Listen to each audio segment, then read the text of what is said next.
Hello, everyone. I'm Dwayne Bonifer in the Lindsey Wilson College Office of Public Relations, and this is The View from the Hill, the podcast of Lindsey Wilson College. Every week during the academic year, The View from the Hill features conversations with some of the people who help create the dynamic living, learning environment that serves the educational needs of every Lindsey Wilson student every day. In this 21st edition of the 2025 View from the Hill podcast, we'll meet the new leaders of Lindsey Wilson's choral and band programs.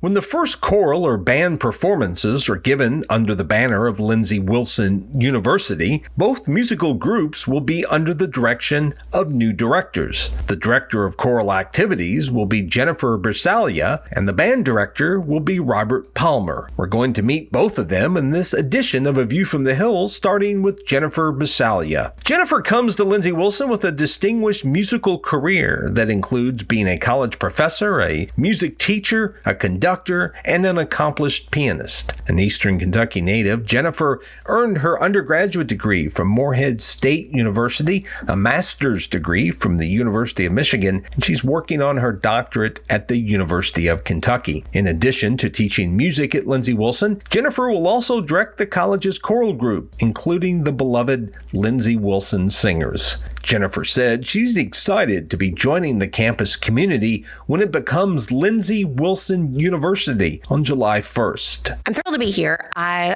have already had an exceptional experience with the faculty that I've met and the administration. I've had a lot of interactions with students and even got to be with the singers, and everybody's so friendly. We are like-minded in what we want for the students and their education, and it's a delightful campus. I will be thrilled to spend my days here. Tell us a little bit about what interested you in this position. I found out about the position quite by accident. I was not looking to do a change in life, and I looked it up actually in with the heart of letting some of my other friends know, oh, there's a position here at this very sweet campus that I've happened to visit. And so as I read it, I've joked that I said to my husband, they were not going to find somebody that is going to fit all these criteria. I don't know who I could send this to, and it only took a few moments to realize that I was indeed the unicorn that they had written the description for, and so yeah, it was actually by surprise, and I studied on it for a week, whether this was the right time for my family and I to make professional change in our house, and then I said yes. I think this is meant for me. This is exactly who I am, what I've become, what I've done in my life, and yeah, I'd already been on campus and had just such a positive experience being on campus to play for a couple of concerts, and so yeah, I dove right in. Tell us a little bit about you.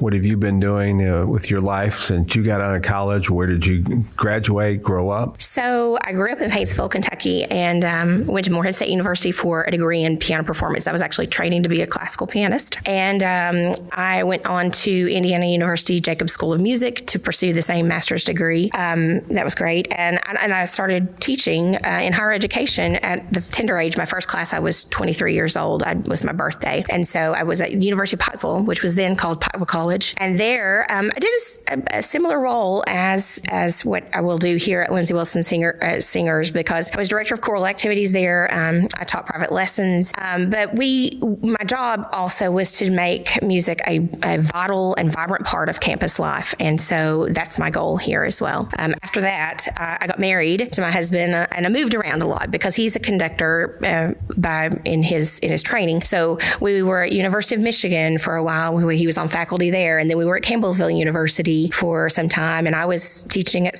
Southern Baptist Theological Seminary or directing their program, their finance program. And then we ended up moving back to Eastern Kentucky to Prestonsburg, very near my hometown, to raise our girls because we wanted them to have the experience of having grandparents and aunts and uncles and cousins in their house and at their houses for that season of their life. And it was the best decision. And so we both worked in very different fields. We came out of higher ed, and I taught independently and just did all kinds of different musical things. And he went into a public school and taught for 10 years. It was a great decision. decision. And recently we moved to Somerset, where he left music education almost entirely, and he is a pastor of music and worship at Grace Baptist Church. And yeah, here I am. Surprise. Here I am in higher ed again, which has been my favorite thing I've ever done professionally. Talk a little bit about what got you involved in music to start with. Did you grow up in a musical family? Did you have a role model in your life who inspired you? How did you get pulled into the musical world? So I did not have a musical family at all. I was not around music. We didn't even play music in my house, which is so interesting. But I did have parents that put me in piano lessons when I was 5. And I lived in a very rural area, so I did not have exposure to, high-level training programs or anything. But I do know now as a professional that I had a gift. I was profoundly able to do things that I should not have been able to do at a very early age.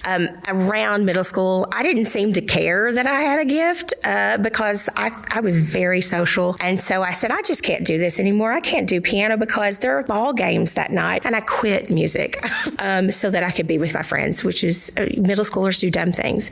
But I was a junior in high school. I was pre-med track in my high school training, and I was very serious about that. And I saw the Van Cliburn piano competition on PBS, and it was an international competition, probably one of the most famous competitions, and they do a fabulous job with that documentary. And I sat down and watched it, and honestly, I could play a lot of the repertoire there that they were playing. Against all odds, I shouldn't have been able to. And it just struck me. I started thinking maybe I could do this instead as a career. And as Providence would have it, not a week after that, I met my former piano teacher who did have really good training. I met her in a bathroom on the way to Lexington, and she said, "Have you ever thought about coming back to study again? You had a lot of talent." And I said, "Well, yeah, I think I will." And so I said, "Yeah, I think I'm going to do this for a career." It was the Cliburn competition, seeing what was possible outside of a rural context, I think opened my eyes, and thank heavens for PBS for what they can show us. And so I just as easy as that, I left everything I'd already worked for and said, I think I'll do music now. And there it was. You mentioned you studied classical piano. Some of the composers that have influenced you, or some of your favorite composers, who are those? I started off like most pianists where I loved the Chopin,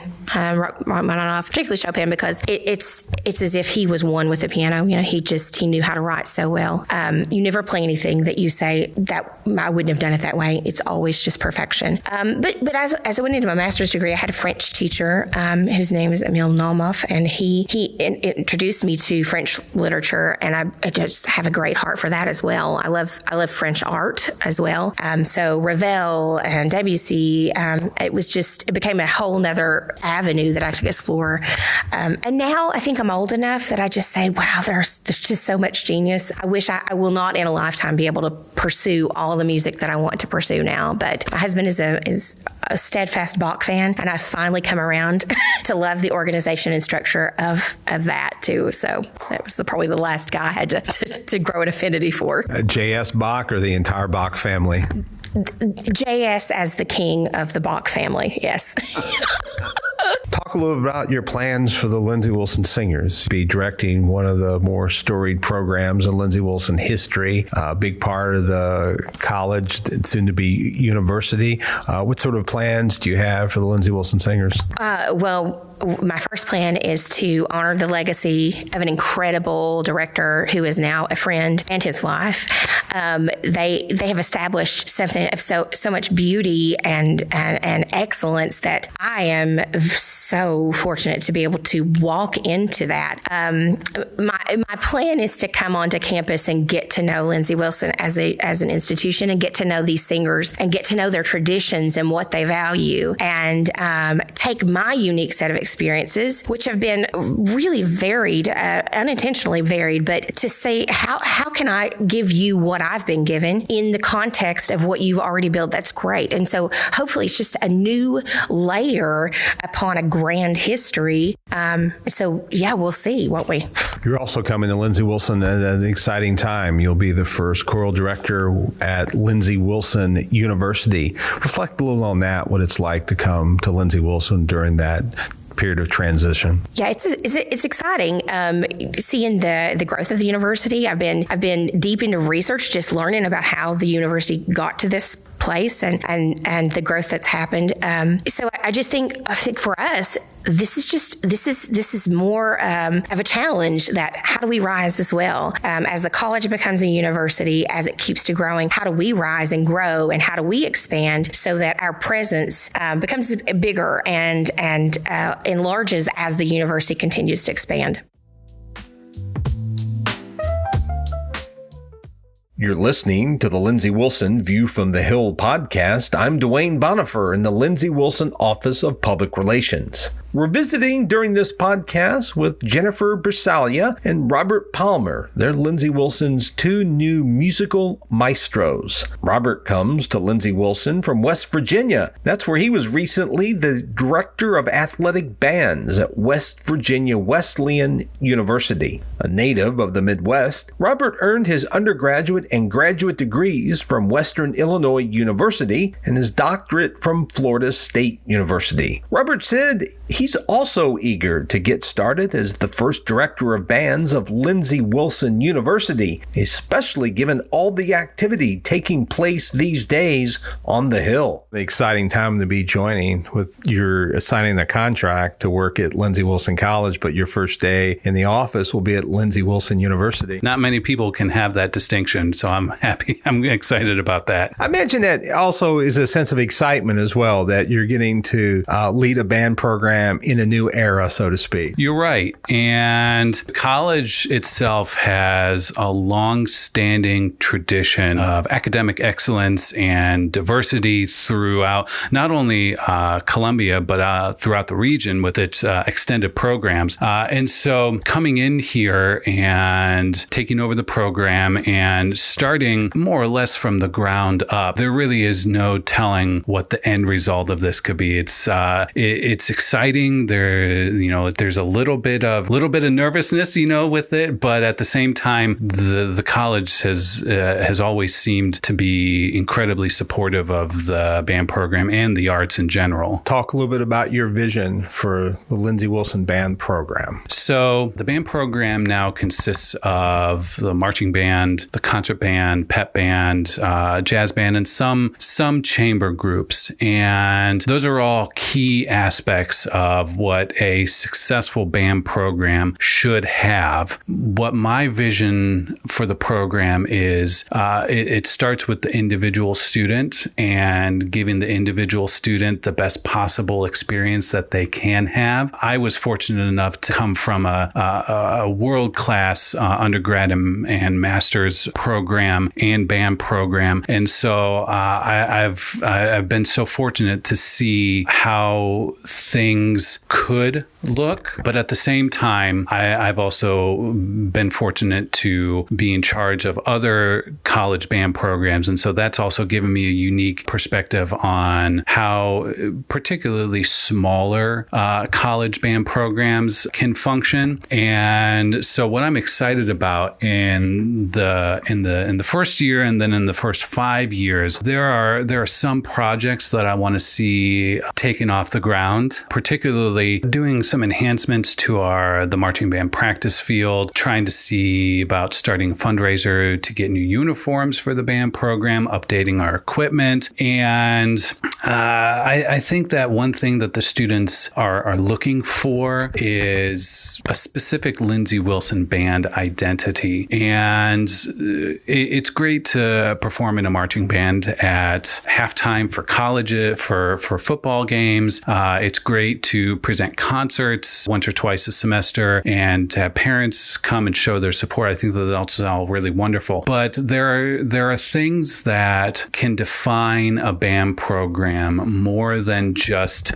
being in the program. And these are traditions and these are events and things that can happen year to year and over the course of 4 years while a student studies here. And that's something that I'm excited to talk with the students about developing because, I conduct and I make the schedules and I, manage the budget and I do all of these things, but it's the students that are on the ground rehearsing day to day, week to week, that is really what's going to make the impact on this program. And so if we can expand upon what their experiences are, I think that is going to make for an overall more enriching experience for them here at LWC. Not only coming to Lindsey Wilson at an exciting time, but you're coming to an area that's sort of synonymous for excellence when it comes to high school marching bands. That's very true. I've known of Adair County for decades and have had nothing but respect for them. And so to be in the heart of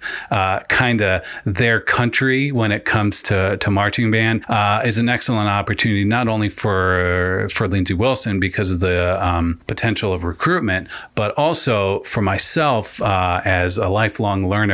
It'll be really great to see just what a world-class marching band does on a day-to-day and week-to-week basis. Talk a little bit about yourself. How did you get involved with marching bands? Was that something you've been doing for a long time since you were growing up, knee-high to a grasshopper, or how did you get involved? Well, marching band started for me in ninth grade. I went to United Township High School, and they had a fantastic marching band. They had a fantastic band program overall, and I was very fortunate to also come from an excellent middle school band program. And so I knew that I wanted to join marching band after eighth grade, and the band director at the time, David Maccabee, was incredibly supportive and very nurturing for all of the incoming eighth grade / ninth grade students. I mean, he was fantastic with all of his students, don't get me wrong, but to come into a program that was 140, 150 strong, had won state titles, had performed on national stages, international conventions, can be kind of intimidating, but he was nothing but the best type of human to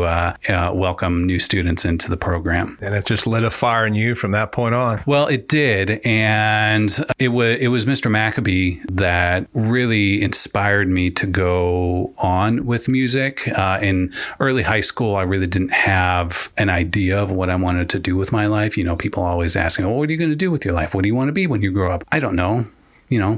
At that time, early high school, all I wanted to do was play video games and hang out with my friends. And so it wasn't until junior year that I said, I think that I can do this. I think that I want to do this. And so I started asking him and our choir director several questions about music education and what it takes to be a music educator and a band director and this and that. And that led me to Dr.